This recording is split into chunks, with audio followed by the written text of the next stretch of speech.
3700 साल पुराना एक मिट्टी का टेबलेट आज भी ब्रिटिश संग्रहालय में मौजूद है, जिसमें एक खास तरीके की शिकायत लिखी है।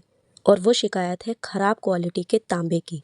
दरअसल ये टैबलेट मेसोपोटामिया के उर का है, जिसमें कहा गया है कि नासिर नाम का एक यात्री तांबा खरीदने के लिए तिनमुन गया था, ताकि तांबा लाकर मेसोपोटामिया में बेचा जा सके। एक मौके पर नांदनी नाम के एक शख्स को तांबा बेचने को राजी भी हो जाता है।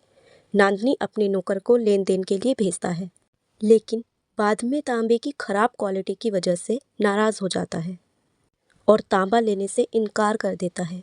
और इसी के साथ लंबी चौड़ी शिकायतों वाला ये टेबलेट लिख दिया जाता है, जिसमें एक श्राप दिया जाता है। लिखा था कि काश ईश्वर तुम्हारे घर पर बिजली गिराए, तुम्हारी फसल बर्बाद हो जाए और तुम्हारा व्यापार रेगिस्तान की तरह सूखा रहे। ताज्जुब की बात है कि ये मुद्दा आज से करीब 3700 साल पुराना है, लेकिन तांबे की क्वालिटी के लिए इतनी जद्दोजहद क्यों? कहानी उस समय की है जब दुनिया में कुछ ऐसी सभ्यताएं पनपी जिनके सेंटर में दो धातुएं थी, तांबा और टिन। कहें तो तब का पेट्रोलियम यानी सबसे कीमती संसाधनों में से एक था। इन दोनों धातुओं को मिलाकर बनाया गया कांसा। ऐसी सभ्यताएं जिनके सबूत देखकर यकीन करना मुश्किल हो जाता है। आखिर इतने बड़े शहर, इमारतें, महल कैसे बनाए गए होंगे, जो एक दिन में अचानक गायब हो गए? शहर के शहर मिट्टी में मिल गए, सभ्यताएं खाक हो गईं। पीछे छूटे तो सवाल, मिस्र, मेसोपोटामिया और सिंधु जैसी फलती फूलती सभ्यताओं का आखिर हुआ क्या? आज हम एक ऐसे ही सभ्यताओं के युग की बात करने जा रहे हैं, जो अचानक हो गई। किसी शख्स के लिए जो काम याद करती है, इतिहास वही काम समाज के लिए करता है। लेकिन इतिहास का पता लगाना किसी जासूसी फिल्म में खजाना खोजने से कम नहीं है। मसलन ब्रॉन्ज एज या फिर कांस्य युग की पतन को ही ले लीजिए। एक दौर रहा जब लोगों ने बिना लोहे के हथियारों के पिरामिड जैसी विशाल संरचनाएं बनाई, मोहनजोदड़ो, हड़प्पा जैसी सभ्यताएं बसाई। 4 से 5 हजार साल पहले तमाम सभ्यताओं के साथ व्यापार किया, हजारों किलोमीटर दूर सामान भेजा, लेन देन किया। अब जरा सोचिए, बिना आधुनिक तकनीकों के ऐसी ऐसी चीजें बना डाली जिन्हें देखकर आज कह दिया जाता कि ये काम तो एलियंस का है। बिना मजबूत हथियारों के कैसे इतने बड़े बड़े पत्थर काट दिए गए, इतने बड़े बड़े शहर कैसे बसाए गए, समंदर पार करके व्यापार कैसे किया गया? ऐसे ही सवाल कांस्य युग के इर्द गिर्द भी घूमते हैं। लेकिन सबसे बड़ा सवाल है, आखिर इसका अंत कैसे हुआ? कैसे मिस्र, हड़प्पा जैसी फलती फूलती सभ्यताएं अचानक पतन के रास्ते पर निकल पड़ी? क्या इनमें रहस्यमय समुद्री लोगों का हाथ था? तो चलिए जानते हैं इस वीडियो में। तो ये कुछ 3500 साल पुरानी बात है। मिडल ईस्ट में कुछ सभ्यताएं पनप रही थी। मिस्र इन सभ्यताओं में सबसे विकसित कहा जा सकता था, जिसकी वजह थी नील नदी, जिसने यहाँ की सभ्यता को जीवन दिया। पिरामिड संरचनाएं मंदिर बनाने का जरिया दिया, फसलें दी। जहाँ एक तरफ कई सभ्यताएं खाने की मोहताज थी, वहीं रेगिस्तान में लोगों के पास भरपूर खाना था, जिसकी मदद से मिस्र में ब्यूरोक्रेसी बनी, धर्म पनपा, रथधारी सैनिकों के परिवार बने। कुल मिलाकर कहें तो पूरा सिस्टम बना। पिरामिडों के पास विशाल शहरों के भी सबूत मिलते हैं, जो बताते हैं कि इन्हें बनाने के लिए मजदूरों के शहर बसाए गए। मिस्र के पास एक और चीज़ थी, सोना। दक्षिण नोबिया में सोने के भंडार थे, जो कि दूसरी कांस्य युग की सभ्यताओं के पास इतना सोना नहीं था। मिस्र की सोने की चीज़ें दूसरी सभ्यताओं में खूब मांग रखती थी। प्राचीन मिस्र की सीमा आज से कहीं बड़ी थी। ये भूमध्य सागर के किनारे ज़्यादातर हिस्से में फैला था, जिसकी वजह से इसकी दूसरी सभ्यताओं से रस्साकशी थी। इन्हीं में से एक हिताई लोग भी थे, जो एनाटोलिया के ज़्यादातर हिस्से में अधिकार रखते थे। इस सभ्यता की नींव भी दो धातुओं पर थी, टिन और तांबा, जिन्हें मिलाकर कांसा बनाया जाता था।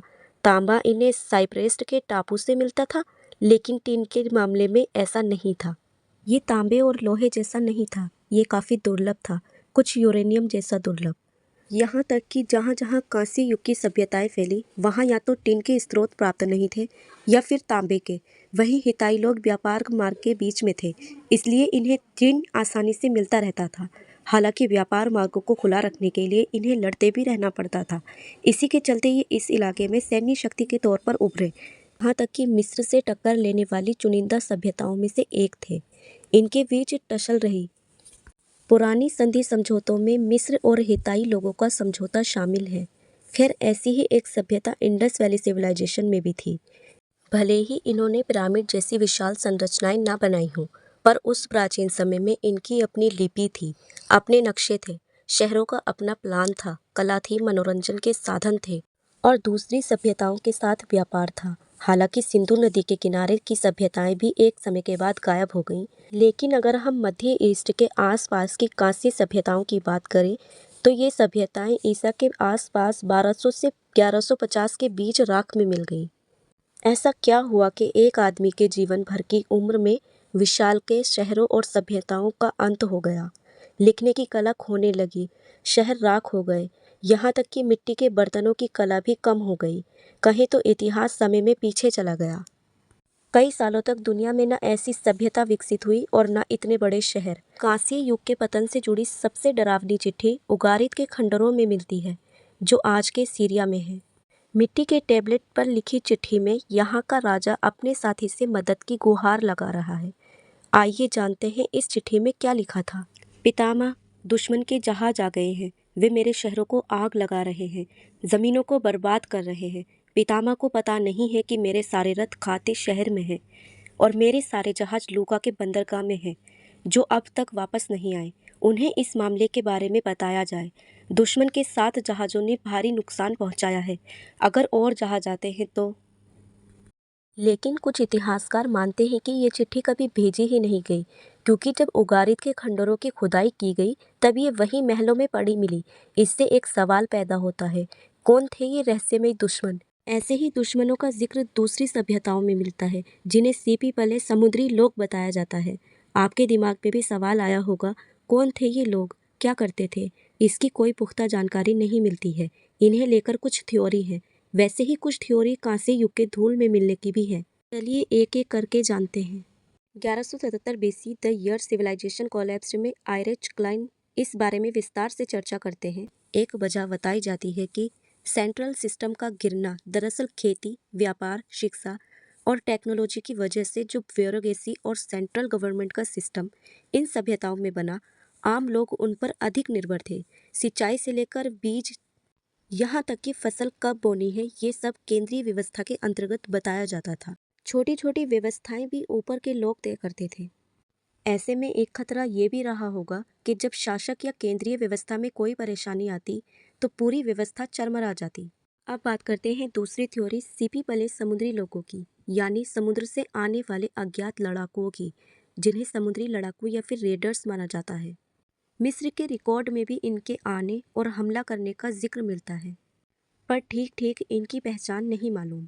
ज्वालामुखी प्राकृतिक आपदाओं को भी इन सभ्यताओं के खत्म होने के पीछे की एक अहम वजह माना जा सकता है। इस बात के सबूत मिलते रहे हैं कि उस समय कई ज्वालामुखी फटे, जिसकी वजह से जलवायु में बदलाव आए होंगे और फसलों की उपज में भी गिरावट।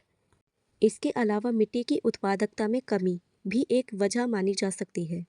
दरअसल आज तो खाद केमिकल के पर्याप्त साधन उपलब्ध हैं, पर कांस्य युग के वक्त ऐसा कुछ नहीं था जो कि मिट्टी की उत्पादकता बनाए रखे। अब ये कहना भी पूरी तरह से सही नहीं होगा कि समुद्र से आए लोगों, ज्वालामुखी या मिट्टी की उपज ने बरसों की पनपी सभ्यता को अकेले दम पर खत्म कर दिया। पर माना जाता है कि जो कसी हुई व्यवस्था कांस्य युग में बनी थी, इस सब की वजह से वो टूटने की कगार पर आ गई। व्यापार पर असर पड़ा होगा, सेनाओं का वेतन प्रभावित हुआ होगा, किसानों की आय और आम लोगों का जीवन इन चीज़ों से प्रभावित हुआ होगा, जिसके बाद हो सकता है कुछ विरोध भी पनपा हो, लोगों ने सत्ता के खिलाफ विद्रोह किया हो, या फिर ऐसा भी हो सकता है कि गरीबी और भुखमरी के साथ एक चीज़ और आती है, वो है महामारी। बीमारी के दस्तक देने के सबूत भी इस दौर में मिलते हैं। कोई जंजीर इतनी ही मजबूत होती है जितना कि इसकी सबसे कमज़ोर कड़ी। एक कड़ी के टूटते ही पूरी की पूरी जंजीर टूट जाती है। ऐसी ही कांस्य युग की सभ्यताएं जो टीन से लेकर सोने तक एक दूसरे पर निर्भर थी, व्यापार करती थी, एक के बाद एक इसीलिए गायब होती गई। हालांकि यह महज एक थ्योरी है जिससे हमने आपको रूबरू कराया। शायद असल वजह इतिहास में आज भी दबी हुई है। आज की वीडियो में बस इतना ही। मिलते हैं नेक्स्ट वीडियो में किसी ऐसे ही इंटरेस्टिंग टॉपिक के साथ। ऐसे ही और वीडियोस देखने के लिए चैनल को सब्सक्राइब करें and press the bell icon.